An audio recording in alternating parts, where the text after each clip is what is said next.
আসসালামু আলাইকুম ভিউয়ার্স। আজকে দেখাবো 1 ঘন্টার টাইপিং আমরা কিভাবে 10 মিনিটে করতে পারি।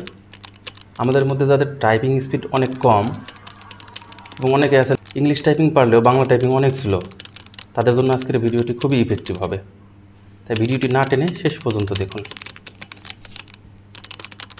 তাহলে চলুন আমরা কিভাবে টাইপিংটা করতে পারি সেটা দেখি। সেজন্য আমরা চলে যাব জিমেইলে চলে যাব। আমাদের জিমেইলটি লগ ইন করে নেব। জিমেইলে লগ ইন করার পর জিমেইলের যে এখানে আইকন, এই যে গুগল অ্যাপস, এই আইকনের এখানে ক্লিক করব। এখান থেকে আমরা চলে যাব ডক্সে, এই যে গুগল ডক্স, এখানে ক্লিক করব। গুগল ডক্সে ক্লিক করার পর এখানে ব্ল্যাঙ্ক ডকুমেন্ট, এখানে ক্লিক করব। এখানে আমাদের টাইপিং করার জন্য একটা পেজ কিন্তু ওপেন হয়ে গেছে। এখন এখান থেকে আমরা টুলস, এখানে ক্লিক করব। টুলসে ক্লিক করার পর এখানে আমরা একটু নিচে চলে যাব, এখানে যে ভয়েস টাইপিং, এখানে ক্লিক করব। দেখেন এখানে ক্লিক করার পর ভয়েস টাইপিংয়ের একটা আইকন চলে আসছে এবং নিচে ল্যাঙ্গুয়েজের একটা ঘর চলে আসছে। এখানে ক্লিক করে আমরা যে ল্যাঙ্গুয়েজে টাইপিং করতে চাই সেই ল্যাঙ্গুয়েজটা সিলেক্ট করে নেব। আমি যেহেতু বাংলা ল্যাঙ্গুয়েজে টাইপিং করব, তো এখানে থেকে আমি বাংলা ল্যাঙ্গুয়েজটা সিলেক্ট করে নিচ্ছি, সেই জন্য এখানে ক্লিক করলাম। এখান থেকে নিচে চলে যাব, থেকে বাংলা, এই যে বাংলাদেশ বাংলা, এখানে সিলেক্ট করলাম। দেখেন আমাদের ল্যাঙ্গুয়েজটা সিলেক্ট হয়ে গেলে এখন আমরা টাইপিং শুরু করব। তো শুরু করার জন্য যে ভয়েস টাইপিংয়ের যে আইকন, এখানে ক্লিক করব। দেখেন এখন এখানে আমি মুখে যা বলবো তাই কিন্তু এখানে টাইপ হয়ে যাবে।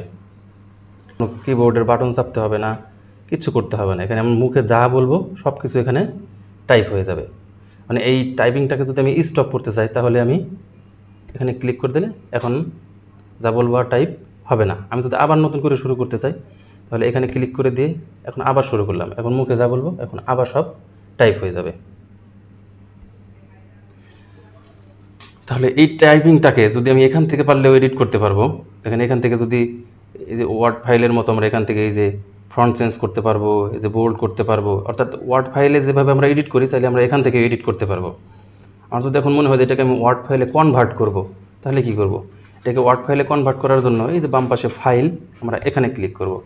এখান থেকে ডাউনলোড কার্সার রাখার পর দেখেন এই যে ডান পাশে অপশন আসছে Microsoft Word document, PDF document. আপনি কোন ডকুমেন্টে এটাকে সেভ করতে চান সেই ডকুমেন্টে সেভ করতে পারবেন। চাইলে আপনি পিডিএফ আকারে সেভ করতে পারবেন, ওয়ার্ড ডকুমেন্টে সেভ করতে পারবেন।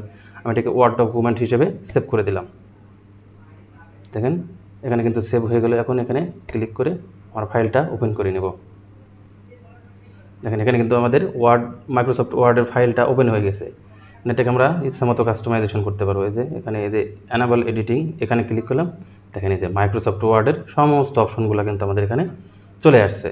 অর্থাৎ আপনারা মাইক্রোসফট ওয়ার্ডের কাজ মোটামুটি সবাই জানেন, তা বাকিটুকু আর দেখাচ্ছে না। এখান থেকে আমরা আপনাদের ইচ্ছা মতো যা যা লাগে আপনারা এখান থেকে এডিট করে নেবেন।